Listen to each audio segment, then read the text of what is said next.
Olá, meu nome é Gabriel de Souza e eu sou aluno do curso de Ciências Sociais da Educação à Distância da Universidade Federal de Alagoas, a UFAL.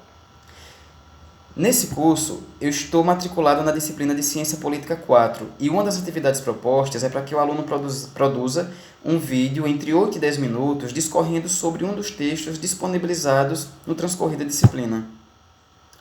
Eu escolhi falar sobre o texto Casa Grande e Senzala. Na verdade, é um livro, Casa Grande e Senzala. É um livro clássico das ciências sociais brasileiras, cuja publicação original data de 1933, tá? Naquela década em que o foco das obras de outros autores era a raça, e sempre enaltecendo a raça branca, inferiorizando as outras. Então, Gilberto Freire ele traz essa inovação, ele trata a miscigenação como algo positivo. Eu produzi um texto e eu vou lê-lo aqui, tá? Esse texto eu utilizei passagens ditas pelo próprio autor, tá? Falas do próprio autor no livro, e a edição é a 48ª, de 2003. Então, em Casa Grande e Senzala, um livro que possui 5 capítulos, Freire descreve com detalhes e de forma simples e por vezes erótica, a gente vai observar isso, a vida do Brasil colonial e do Brasil imperial, e explica a constituição da nação brasileira enquanto fruto da miscigenação entre as 3 grandes raças, tá? No caso, entre as 3 grandes culturas, entre índios, o povo nativo, os brancos, os portugueses colonizadores e o povo negro africano que foi trazido para cá de forma compulsória, pouco tempo depois que os europeus chegaram aqui e aqui se estabeleceram para colonizar e explorar.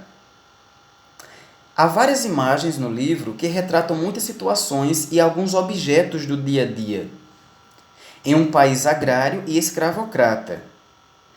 Entre esses objetos há, por exemplo, vestuário típico das brasileiras já em meados do século XIX, fotos de casas grandes e capelas de engenho, fotografias de escravos ou alforriados do Brasil, tipos de habitação também são registrados no livro, de habitação indígena, carros de boi, e tem um quadro icônico que ele representa um jantar na Casa Grande, onde crianças negras estão sentadas no chão esperando que os brancos lhes dessem comida.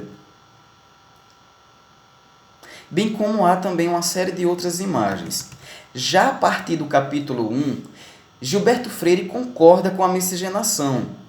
Ele enaltece esse fator, né? Ele enaltece essa miscigenação.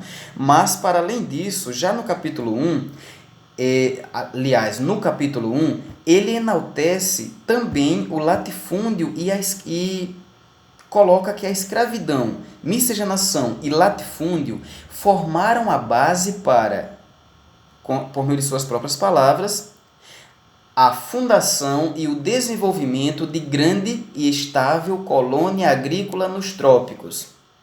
Então, o autor ele enaltece, como a gente já viu, a miscigenação, mas também não faz críticas ao regime escravocrata e nem ao latifúndio, ao passo em que, no que diz respeito a ter capacidade de trabalhar ou não, Gilberto Freire acaba que diminuindo o povo indígena frente às etnias branca e negra, pois conforme o próprio autor, na página 79, mesmo quando o índio começou a se transformar em inimigo, entre aspas, não houve da parte dele capacidade técnica ou política de reação que excitasse no branco a política do extermínio seguida pelos espanhóis no México e no Peru. Então ele coloca que aqui, não foi nada comparado ao que aconteceu lá no Peru e no México, porque aqui os índios nem se fizeram propriamente grandes inimigos do povo colonizador, porque não tiveram capacidade técnica nem política para isso, segundo o pensamento de Gilberto Freire. No capítulo 2, o autor expõe que, entre aspas, o ambiente em que começou a vida brasileira foi de quase intoxicação sexual. O europeu saltava em terra, escorregando em Índia nua. Os próprios padres da companhia precisavam descer com cuidado, senão atolavam o pé em carne. Então, Gilberto Freire acaba aqui colocando que as Índias supriam a ausência de mulher branca, pois elas, em suas próprias palavras, davam-se ao europeu por um pente ou um caco de espelho. No caso dos índios masculinos, o autor ele reitera a sua incapacidade técnica, tá? A incapacidade técnica dos índios para o trabalho, quando ele coloca o seguinte, entre aspas, a enxada é que não se firmou nunca na mão do índio, nem na do mameluco, nem o seu pé de nômade se fixou nunca em pé de boi paciente e sólido. Em outras palavras, os índios não se adequaram ao regime escravocrata, pois eles não tinham hábito de trabalhar. No capítulo 3, o autor faz distinção entre jesuítas e outras ordens religiosas, ao passo em que ele expõe que jesuítas e senhores de engenho se fizeram verdadeiros inimigos quando o assunto era escravidão indígena.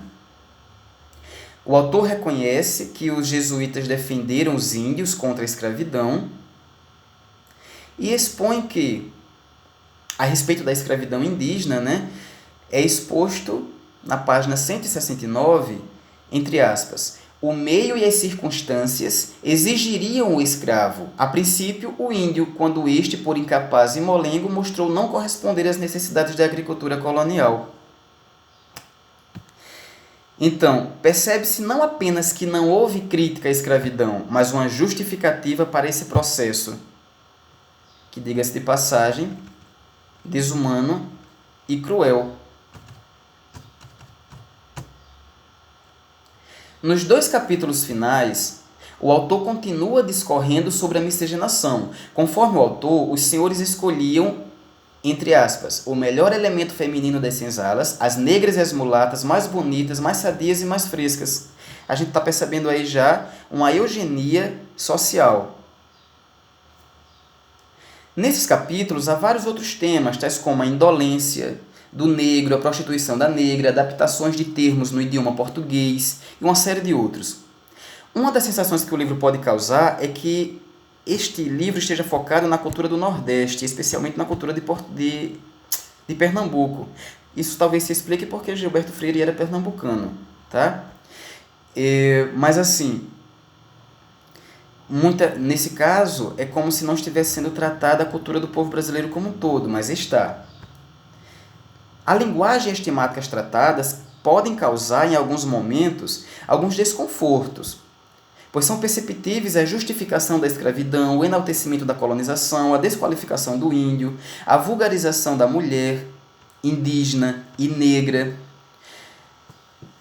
Todavia, a sensação, pelo menos que eu tive, é de continuar a leitura, para compreender como foi pensada a formação da sociedade brasileira segundo Gilberto Freire, que põe a cultura e a miscigenação como centro da sua obra.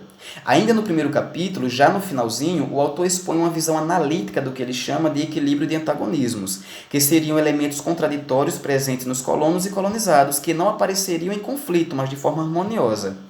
Mas o principal desses conflitos, mas o principal elemento contraditório é o senhor e o escravo, tá? Ele coloca o seguinte: